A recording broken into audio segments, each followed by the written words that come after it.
Hello, my name is Alex and welcome to my channel. Last time we talked about audio clips and I was showing you 10 basic things you can do with them in Ableton Live. And now it's time to talk about loops and one-shots. This is a basic level video aimed at beginners and its purpose is to help aspiring producers to become aware of two main types of audio samples in music production. But actually it may be helpful for advanced producers as well if they want to refine the subject. So if you're ready, let's dive in. Loops are samples that contain repetitive patterns that can be played over and over again. Hip-hop, rap, electronic are examples of genres that heavily utilize loops. Loops originate from the time when such patterns were recorded on tape. No matter whether it was an initial production or a sample of someone else's recording. And tape's part containing this pattern was then cut out and the beginning and ending of it was glued together, making it a physical infinite loop. For that reason, loops are always tempo based, otherwise they would sound a bit weird. So what you can expect to have as loops? Anything actually. The most common loops are drum loops or percussion loops, but you can also come across bass loops, guitar loops, piano loops, and so on. And you can use loops either as a foundation of your production or as a great addition to it. That's why, apart from standalone loops, there are also construction kits in existence. So what are construction kits? Imagine a complex looped audio phrase that consists of several layers of instruments with ability for any layer to be turned on or off at any time. That's what a construction kit is. Several different loops of instruments along with their combined result. And it's easy to imagine that if you have several construction kits, you can take drums from the first kit, bass from the second, leads from the third, and so on. If you can make them all sound in the same tempo and in the same key, you can have a great source of inspiration for your own production. I only need to remind you here that in case you don't know how to change tempo or pitch of a loop in Ableton Live, there's a previous video of mine that you can watch to fill this gap. Here's an example of a drum loop.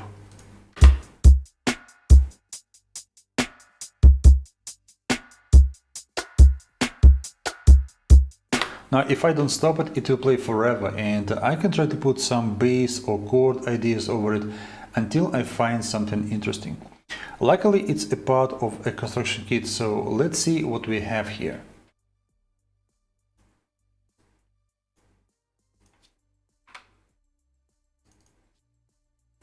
As you can see, there are three layers here: drums, plugs, and pad. Let's take a listen.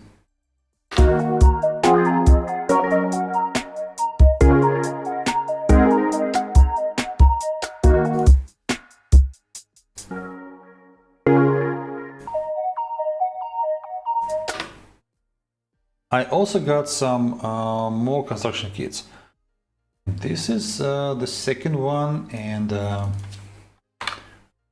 again three loops here: drums, bass, and keys.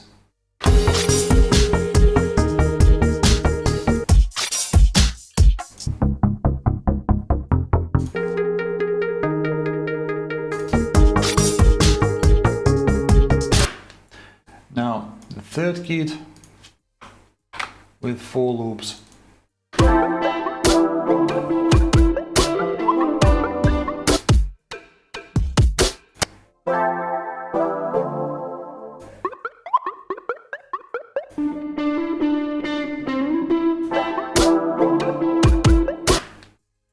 Right, and the fourth kit with 3 loops.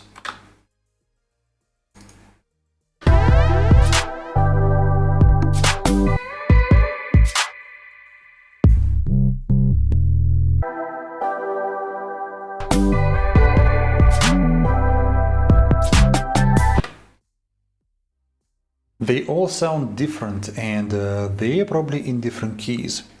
So all I did was I warped them and adjusted their tempo, and I slightly changed their volume so that they don't sound too loud. And now let's try to mix and match. Okay, I will duplicate these loops and only leave the first kit on.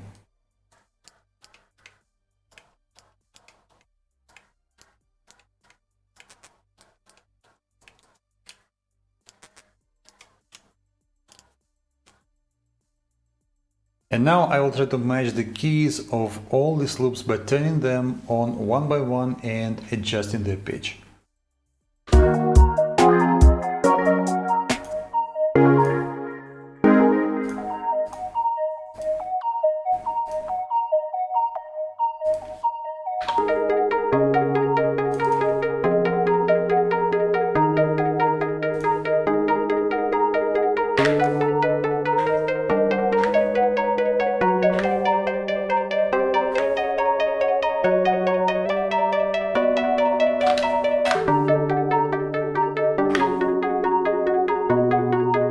Yeah, that's it.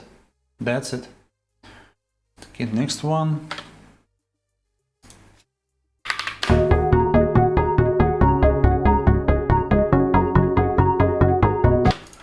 Okay.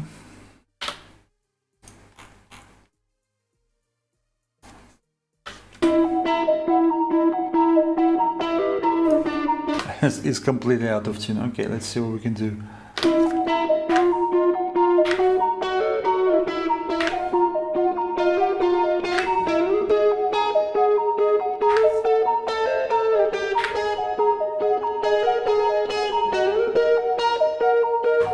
Yeah, that seems like it's okay now.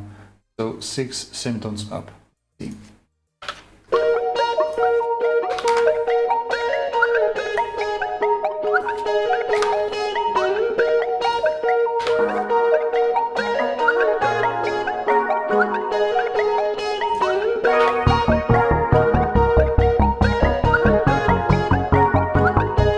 Yeah, they all seem to sound in key right now.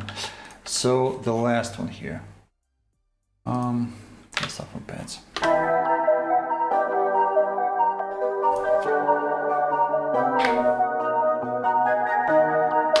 Just one semitone down, that's it.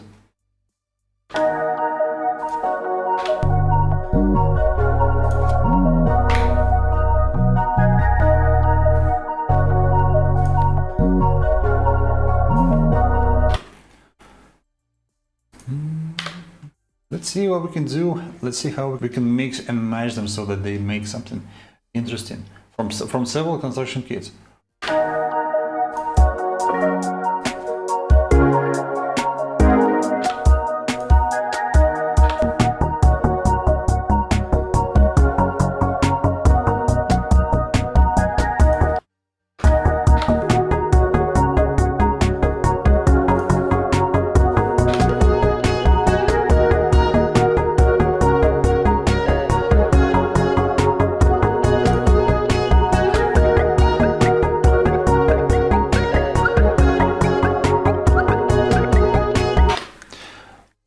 These were examples from machine expansions, and if you have such construction kits on hand, then I suggest you check them out, and I hope that this technique will quickly become your go-to to fight with creative block. We just talked about loops, but what are loops actually made of? They are made of one-shots, and one-shots are just standalone audio samples of any kind. There are plenty of one-shot types, so let's take a more detailed look into them. Let's take drums for example. If you look at the drum kit, we'll find many parts in it that can make sounds. So we have a bass drum for lows. We have snare drum for mids that accompanies the bass drum. Then we have open and closed hi-hats for high frequency sounds. We have high toms, low toms, mid toms, crash cymbal, right cymbal, and so on. And all the sounds are typically sampled as standalone one-shots. With this kind of help, you can easily create complex drum patterns even if you're not a drummer. So let me give you an example of how you can use drum one-shots. So here I have some drum sounds, the bass drum, the snare drum, and hi-hats. Now let's create some pattern. So let's listen to them first.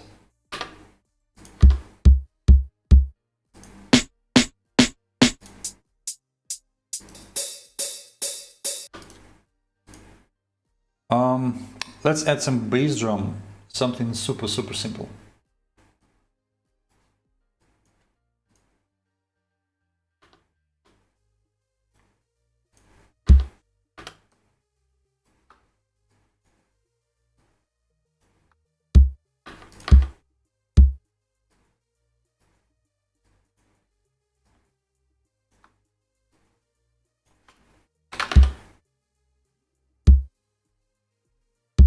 All right, now let's add a snare drum in between.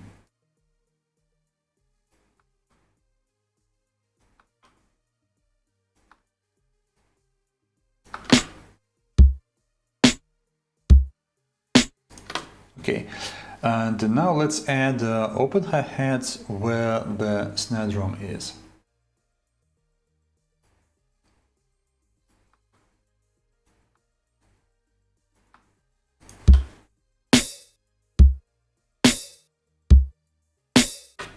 All right, and now let's add the closed hi-hats.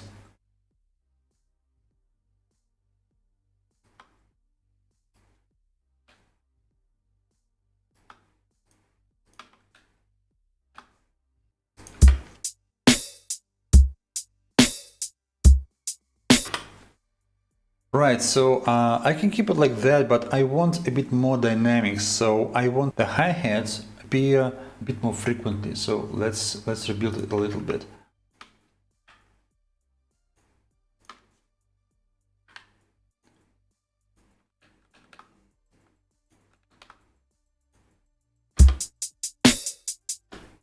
Yeah, something like this. But now it sounds way too robotic, so let's tweak the volume of hi-hats a little bit.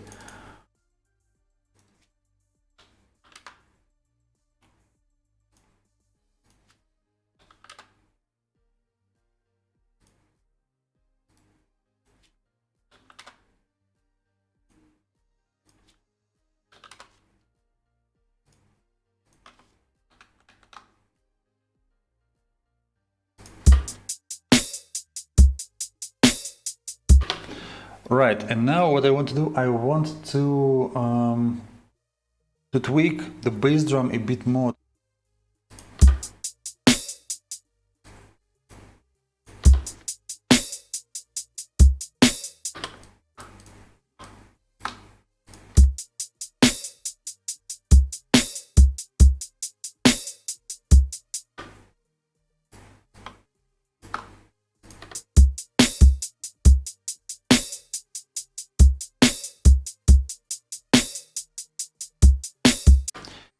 And one final tweak, and I think we're done with it.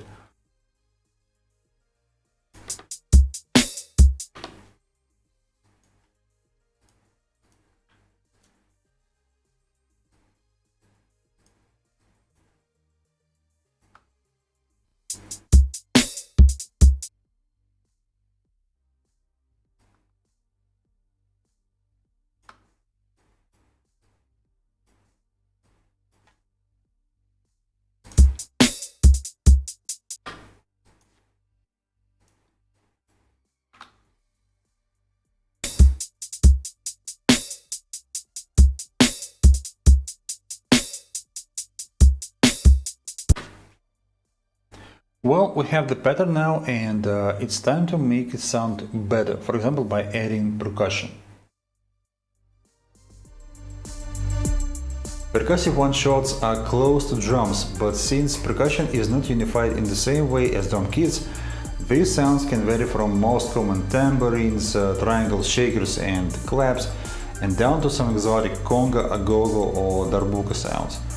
And what is common between drums and percussion is that they can only make a sound of one certain frequency.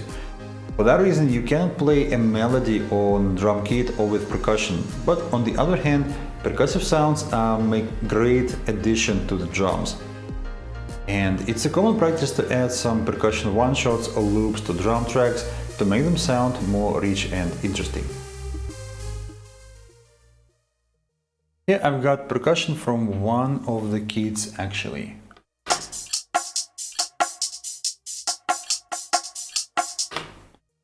Let's add it to the drums.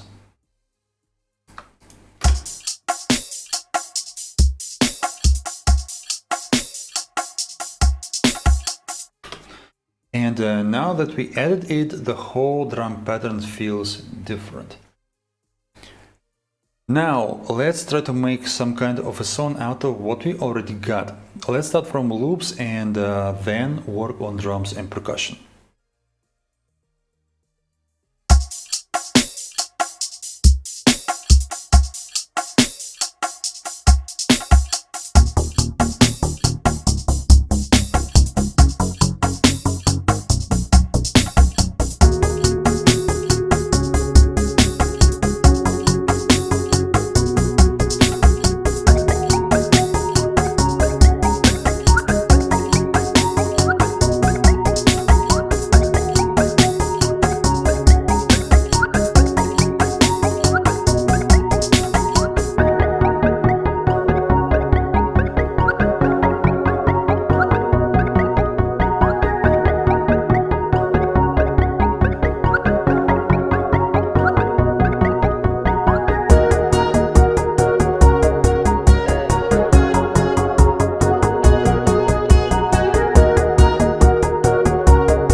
Now let's tweak it by adding some effects.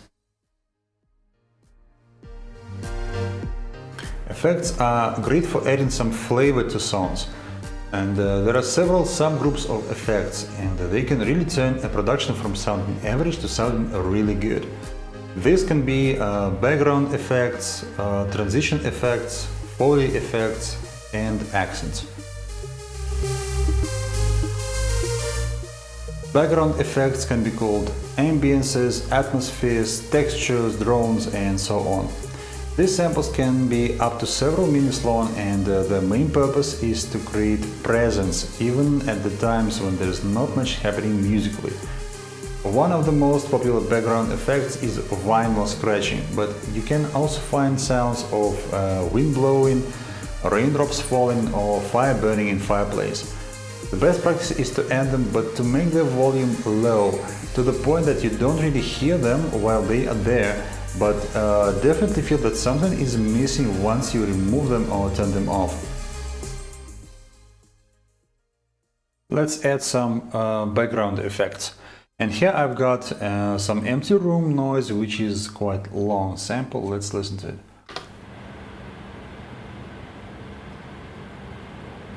So I want to add it to the beginning and apply fades so that it gradually starts and gradually fades away.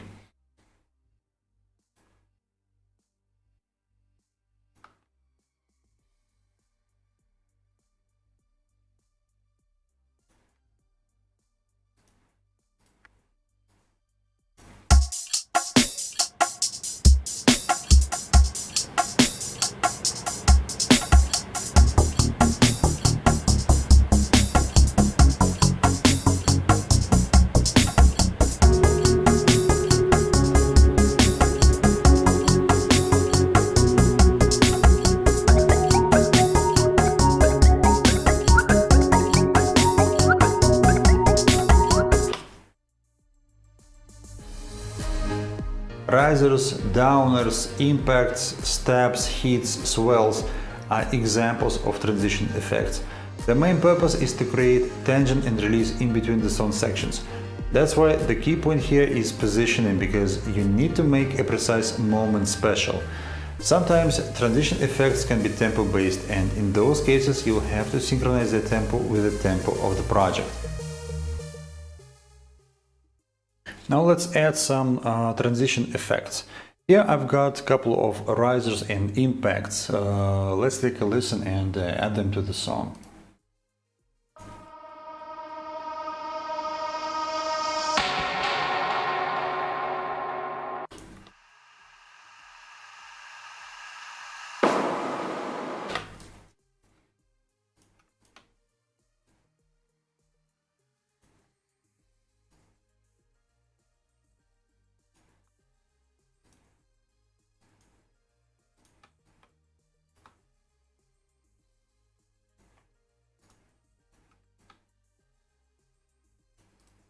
Okay, remember that for the transition effects, the precise positioning is the key.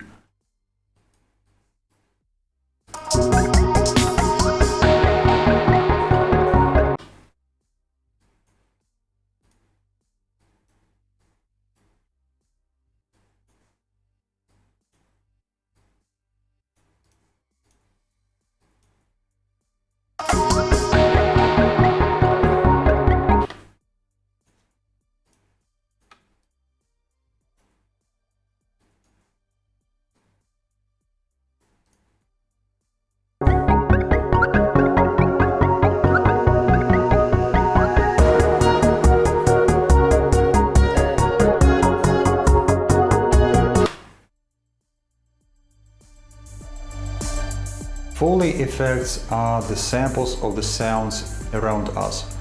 Doorbell ringing, water splashing, footsteps are examples of such sounds. And these samples are typically used at the beginning or ending of a song to make an effective intro or outro, but you can also try to use some tuned sounds for composing melodies. Now let's add some Foley effects. I have samples of knives and duct tape sound, so let's see what we can do with them and how we can add them to the production. But first, let's take a listen.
Blips and blobs, some kind of noises, are examples of accents.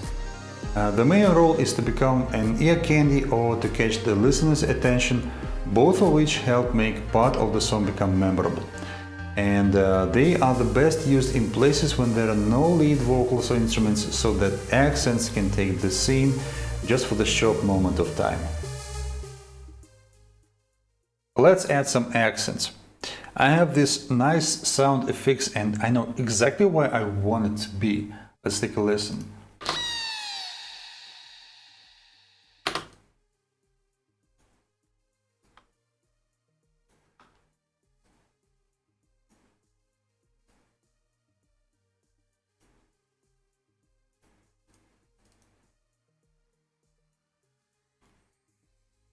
So here's what we can do with loops and one-shots.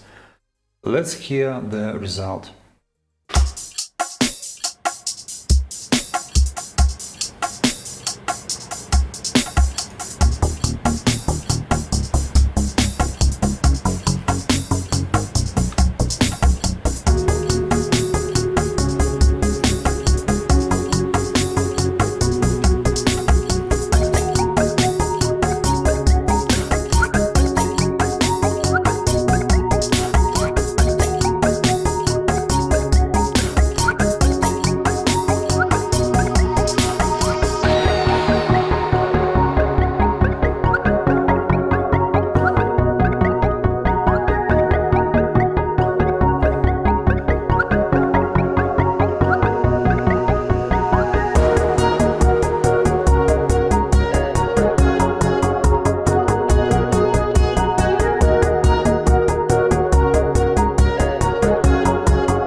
I can build the rest of the song like from this moment on.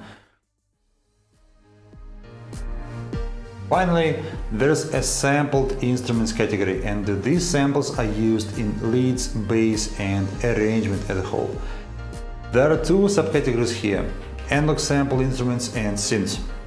The ones you'll be using most will be defined by the genre of your production. And as the samples are used for creating melodies and chords, they require a special treatment. What kind of treatment? I think this topic deserves a separate talk, so watch out for my upcoming videos. And that's it for today. Thank you so much for watching. If you think I helped you with this video, then now it's your time to help me by liking, sharing and subscribing. Next time we'll be talking about something interesting as well, and I hope to see you all there. And until then, as usual, take care, bye bye, see you!